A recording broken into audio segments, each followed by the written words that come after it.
the more certificates of appreciation you collect, the more value you've delivered to your community and the world.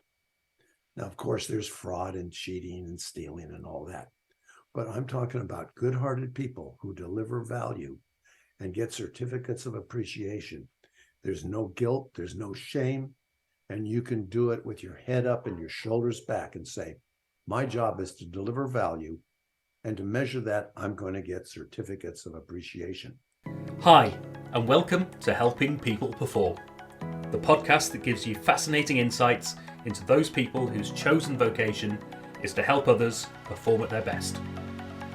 From consultants to teachers, sports coaches to financial advisors, all of my guests share a passion for getting the most out of individuals, teams, and organisations. Enjoy the episode. Hi everybody, and welcome to another episode of the Helping People Perform podcast. Delighted to be joined today from all the way from San Francisco, I believe, over in the States. We have author of A Private Conversation About Money and founder and CEO of the Mind Muscle Academy. Welcome to the show today, Richard Friesen. Welcome. It's good to be here. Like I mentioned earlier, I've listened to a couple of your podcasts and very impressed with the focus and the amount of really helpful information that you give your listeners. Oh, appreciate that. And let's hope that today we can add just that extra little bit of value to people and have an interesting conversation along the way. So really appreciate that. Before we get into, the private conversation about money and what you do elsewhere, can you just give us a bit of background about you in terms of what you've done to get you where you are today? Sure. I started out in retail as a glass blower, and that was a long time ago. And then I went to Merrill Lynch and started there as a broker, and then ended up with an arbitrage firm trading derivatives, and then started my own trading firm. And the process there was in terms of my own performance. It was dragging Rich Friesen over broken glass in order to get him to the place where he was comfortable and had rapport with money, meaning, and success. Because there was a lot of my early deep, and I think you've mentioned this in a previous podcast about the deepest identity we have. And if that doesn't support, what our goals and mission are, we keep sabotaging ourselves. Definitely. Oh, wonderful. And so what were some of the lessons you learned from that world of Merrill Lynch and the trading side of things? Well, what was interesting, let me tell you a story about one of the biggest barriers that I had. It was April of 1995. I had gone on my own as an independent floor trader, and it was the middle of the night, and I was awoken with a voice, and the voice said, "Rich, you're only worth $200,000. I went, looked up, sat up. It was like a voice, somebody was in the room. Right. My wife was sleeping. She didn't wake up, so I had to figure the voice came from inside my head. So I got up, showered, dressed, drove across the Golden Gate Bridge to the Pacific Exchange. I got there so early that the doors were still closed. And so I started thinking about what was that voice about? So let me give you a little backstory. When I left the arbitrage firm, which had hundreds of millions of dollars of capital and quants and just all the resources you would need for trading, when I went on my own, I had not much capital. So the first year I made $125,000, which was kind of low for that kind of risk. Then I made 150, then 175, then 200, then 200. But something happened in 1995, and that was I was trading Micron, which is a computer chip memory manufacturer, and the stock just took off. And there's only 3 or 4 market makers in the pit, and the orders just kept pouring in. And in the middle of February, I had already made my $200,000 limit. Wow. So what did I do? Made a little, lost a little, made a little, lost a little, made a little. So I kept that cap. And that voice in the middle of the night was the voice that said, "Rich, you're only worth $200,000 a year." Well, that was because I was a philosophy major. What did I know about all these complications? Was I really worthy? Other guys are taking bigger risks. I had all these internal conflicts that I was not even aware of. And that voice in the middle of the night brought those conflicts up. So I went into the exchange, and normally I stood at the back of the pit and carefully took a little bit of an order here, a little bit of an order there. And I realized that voice that I heard, I was done with it. So I stepped into the best spot in the pit. Now, there's no pits hardly anymore. So everything's on screen. Yeah. So this is kind of like really archaic. But in the pits, it's the best spots are commandeered by the person with the most capital, the most aggressive, the most socially dominant, sometimes the meanest son of a gun. Right. And I took that spot. So the rest of the market makers and brokers started pouring in just before the bell. And the guy who always stood there kind of looked at me and stood beside me, watched the clock. And before the bell went off, tapped me on the shoulder, okay, Rich, you've had your playtime. I didn't move. Right. So, right away, pushing that, shoving, and the exchange official said, you guys get into a fight, it's a $10,000 fine for each of you. So I stood my ground. I pretended I had concrete boots. And when the bell went off, quiet Rich Friesen, who stood at the back, carefully calculating the values, went, and I don't want to blow anybody's ears off, so I'm going to back up a bit. Oh, buy 50, I'll sell you 20. Buy them, buy 100, sell you 50. The rest of the pit thought that Rich Friesen had gone crazy. But what happened was I had an internal limit of unworthiness that was just pernicious in terms of just keeping me at a limited income. And with the extra capital, I made many times that limit. I went on to build a trading firm. And what was interesting there was that about a third of the traders took my system and just took off. A third of them did okay, but a third of them just couldn't make it. Same training, same information, same markets, couldn't do it. So I thought, what if they had an internal limit? So I brought in a hypnotherapist. It turns out my sister, Wendy, was newly minted from hypnotherapy school and very eager to have her first clients. So what we discovered was each of those had a separate limitation inside of them. And we could go into that. Maybe that'll come up later. But I thought I would just give you what motivated me eventually to write the book, A Private Conversation with Money, is to give people an awareness of their internal mindset and how it impacts their future, their finances, their family, their freedom, everything, because I experienced it so personally. Right. Oh, that's wonderful. And I've started going through the process and going through your course online and having that conversation with myself about money, and starting to realize some of my internal monologue that's been going on and how that's been shaped by my earlier years and growing up. And I think it's definitely one of those interesting bits where we never really talk about money, or not a lot of us do. And not that and sex, just no. Yeah. And so if you haven't got it, you don't talk about it because it's too painful, and if you have got it, you don't talk about it because it's a no-no and a social taboo. Embarrassing, so, yeah. Yeah. Oh dear. And so, tell us a bit more then about the private conversation with money. In terms of what it is, what people can get from that, and what's the process. Sure. Let me ask you a question first. As you went through the course, or is there any awareness that stood out that said, "Oh, that's interesting"? I think it was the reflection on growing up. Both my parents were teachers. It was always a very lower middle class sort of. That's where we're at. We're at that limitation of we're working hard and we get paid that money, and therefore it's we can do better by having a small increase, or maybe getting a promotion and moving forward there. And I think that's always been a limitation for me internally. And it's only over the last couple of years when I've gone independent, I'm starting to challenge that for myself and go, why can't I be doing multiples of that and doing it in a way that isn't just the day-to-day slog? It's working in a way that adds value, and I'm appreciated for that value. and not being afraid to, recognize that value in terms of what I would term as sort of a reasonable day rate and things like that. It's like, in fact, am I even charging enough for what I've got? Is that holding me back in some ways? So it is definitely, a lot comes back to growing up and the relationship that was seen with. We were never without by any means, and we did very well, but it was how you got money. There was it was set at the beginning of the year because that's your salary.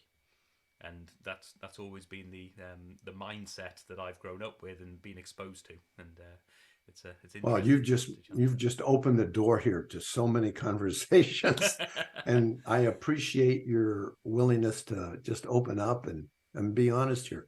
And one of the things that you said that really stood out for me was delivering value, and that's what the book is about. We start with Joe, who's a very progressive, left-leaning, anti-wealth, social justice warrior who is conflicted about his own finances. And he comes to the place after working through many conversations with money, he comes to the place where he realizes that he personally can deliver a lot of value. And so one of the things in the book, and one of the exercises that we do, is called certificates of appreciation. So, Paul, if I do something for you and you give me not money, but certificates of appreciation, I look at those and say, oh, yeah, he appreciated the value I delivered to him. Or conversely, you do something for me, I give you money, I give you certificates of appreciation, and you say, yeah, certificates of appreciation. Now, here's the part. I want everyone who's listening to hold on to their head, because your head's going to explode with this. The more certificates of appreciation you collect, the more value you've delivered to your community and the world. Now, of course, there's fraud and cheating and stealing and all that. But I'm talking about good-hearted people who deliver value and get certificates of appreciation. There's no guilt, there's no shame, and you can do it with your head up and your shoulders back and say, my job is to deliver value, and to measure that, I'm going to get certificates of appreciation. And those certificates of appreciation, I can then give to other people as an appreciation for my freedom, for my life, and for making my life expansive and wonderful. Wonderful, and I think that it's definitely. I haven't finished the course yet. I'll hold my hands up on that one, but I have started. But just the whole process of going through that and starting to be honest with yourself. I mean, I've always been a fan of reflection and sort of challenging your own beliefs and people who provide systems and excuse me, and stories to help you do that. And I think this is definitely one that helps you have that from a money perspective as well. Well, what you're saying is that, you said talk about challenging your beliefs. And that is really very interesting, because how do we change our beliefs? What if our beliefs are locking it in? You mentioned how you grew up, your parents, well, this is how you make money and this is the limits and you only do so much. Well, some people grew up with parents who were really stingy with money. There's never enough to go around. They have it, we don't. And that's because the system is systematically unfair to us. There are parents who I have some relatives like this, easy come, easy go, just get it, spend it, whatever. There's no reverence for the value you've delivered. Yeah. And there's no reverence for the certificates of appreciation that you've collected.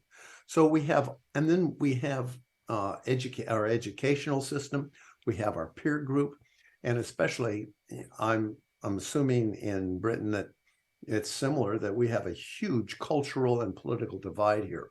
Oh, yes. And so if you are okay with collecting certificates of appreciation and wealth, oftentimes you'll get shunned and get banned from your group, your clan, your community, because having that kind of attitude is upsetting to a lot of people.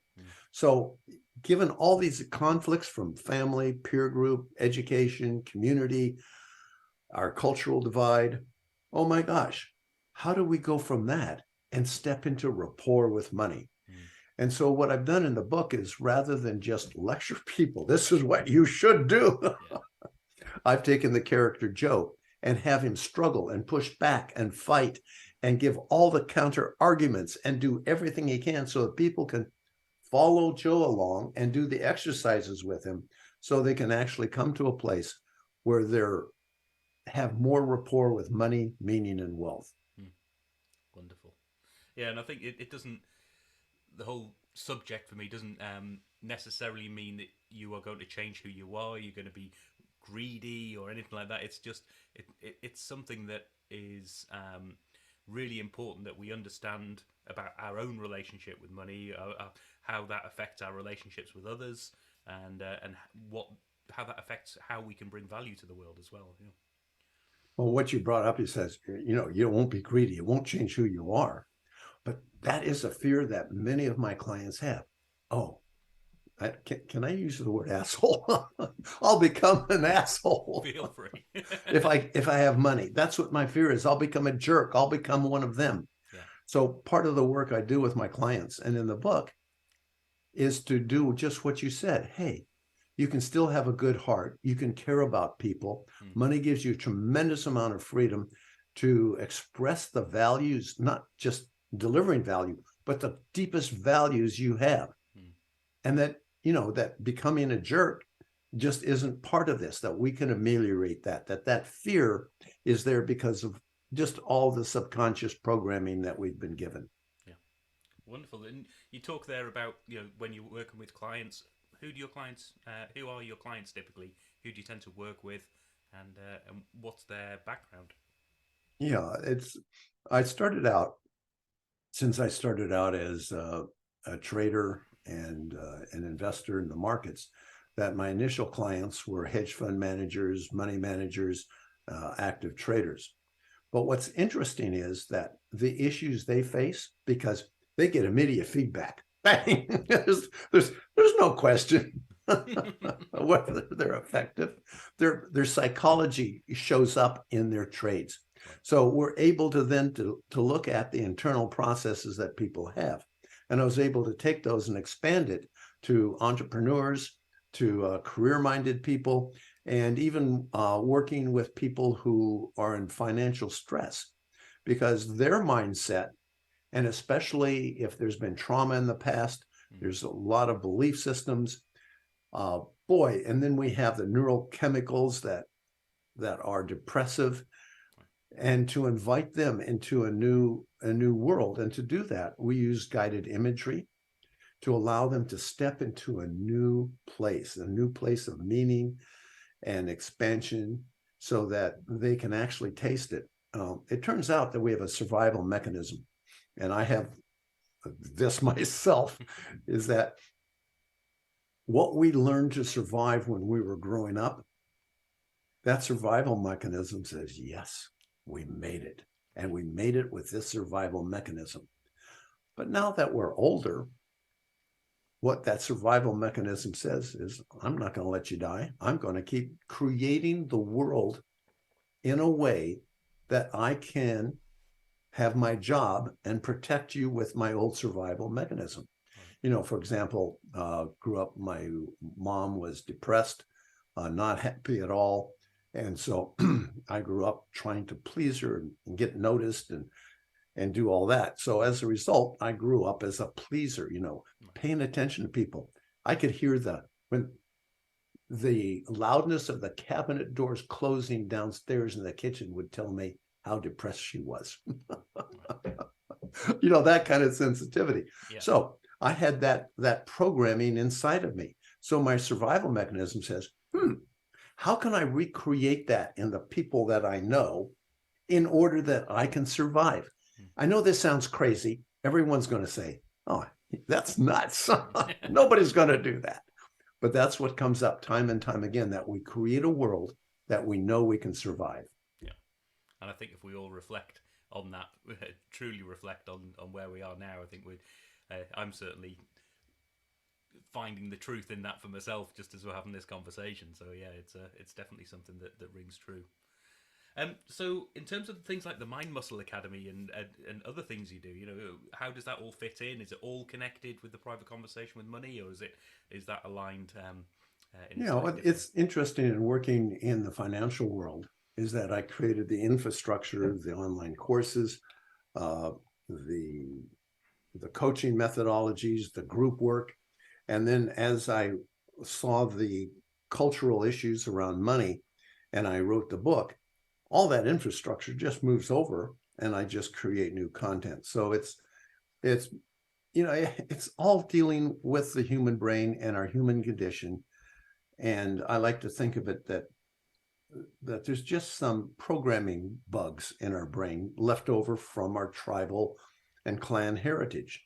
So let's recognize those bugs in our brain, those human foibles, those things that just prevent us from getting to where we know each other, to let us get to where we want to go. And then let's reprogramming them. And if you think about it as, okay, I eat too much pizza every time I order pizza. Okay, there's all these neural connections. Oh, pizza smells good. All the behavioral stuff, all the feeling good when you're eating it, it just all comes together. So if we're going to create new neural connections, then they're not there. It takes some focus and some reframing how we look at it. So that's what we do. No matter where we are in the financial world, or somebody who runs their debt, up really big on their credit card. Right. So how do we step into a new context that not only feels better, but honors our values and gets us to our goals?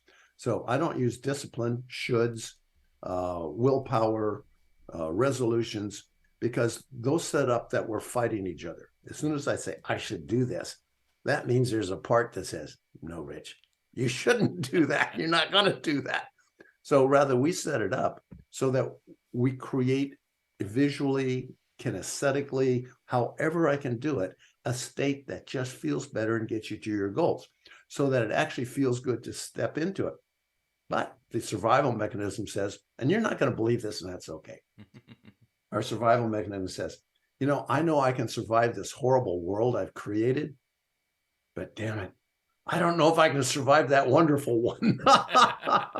In fact, most of the people who come to me are not prepared to be wealthy, because it's really scary. Can you imagine the wealth, the mistakes you can make, the people you can hurt, the leverage you have, the people that are going to come for you and want to, drain you of your money, the con artists, the relatives that are going to want help.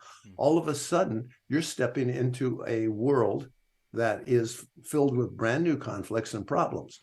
So what we do is we actually create that world visually, kinesthetically, smell, just everything we can. So as they approach that world, it's, oh, I'm home, as versus your survival mechanism saying, no, no, no, no, we don't know if you can manage that. Yeah. And I'm guessing one thing that comes to mind is people who win the lottery or the lotto and suddenly find themselves in wealth that they'd never even imagined before. I'm guessing that's a situation where people have those conflicts, those different scenarios that they're not used to, and are afraid of that and don't know how to cope with it on a day-to-day basis. Well, that's a really good point. In the United States, we have football players who make millions and millions during their career and don't have enough to retire. Yeah. It's because their whole identity, their base, and where they came from, they did not prepare themselves for stepping into the world of wealth. So that's one of the things that's really important to do. And again, if we attach delivering value to wealth, then there's a bunch of things that do come up. You have taxes, you have to manage it, you have to invest it. What do you do with it if you want to make the world a better place? So, but all those are manageable once we start to visualize it and accept it. Oh, wonderful stuff. And I'm going to continue on with my journey on this one, definitely, because I'm already seeing some benefits for my own mindset, and I'm sure a lot of the audience will resonate with this and want to find out more. So, if I switch things around a little bit and say, how do you get help with your performance? Who do you go to? What do you do to sharpen your saw? When I think about that question, I went, huh, I don't know.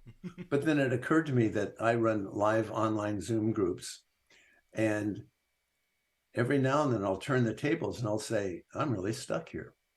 And I'll tell you what, the the groups are and the people are very eager to help Rich. I mean, tables are turned. Oh, I can play the role. So I get sometimes some very honest and hard feedback uh, because we've developed a culture of honesty and truth.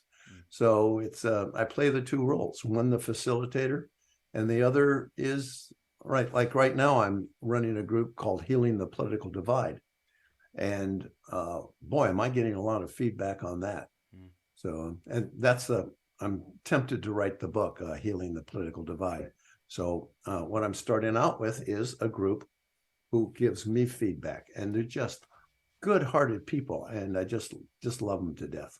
Yeah, it's amazing how often because I ask that question on every podcast to every guest, and it's amazing how often coaches and facilitators who work with others to help them talk about getting most of their value or a lot of their value from the people that they're helping. Oh yeah, it's a big scam. You pay us, and we get the help. No, they'll all find out. Brilliant. So, if you were able to work with any individual or team or organization with your skill set that you would like to help perform, who might that be? Well, the first thing that came to mind was our educational system in the United States, especially in struggling neighborhoods, inner cities. I just read that in Baltimore, not one kid in the whole city graduated with proficiency in math. Not one. How does that happen? Yeah. So, the future of these lives is so dependent, especially in our technological age, on education. So I'd like to shake every educational institution in the United States and say, hey, we can't destroy these kids, because without an education, without a future, without meaning, what do you do? You end up with gangs or drugs, or there's just this temptation. And to break out of that requires a lot of intention that isn't supplied without hope. And if you've read Man's Search of Meaning by Viktor Frankl, he talked about the concentration camps in Nazi Germany. You read it and you just can't help but cry.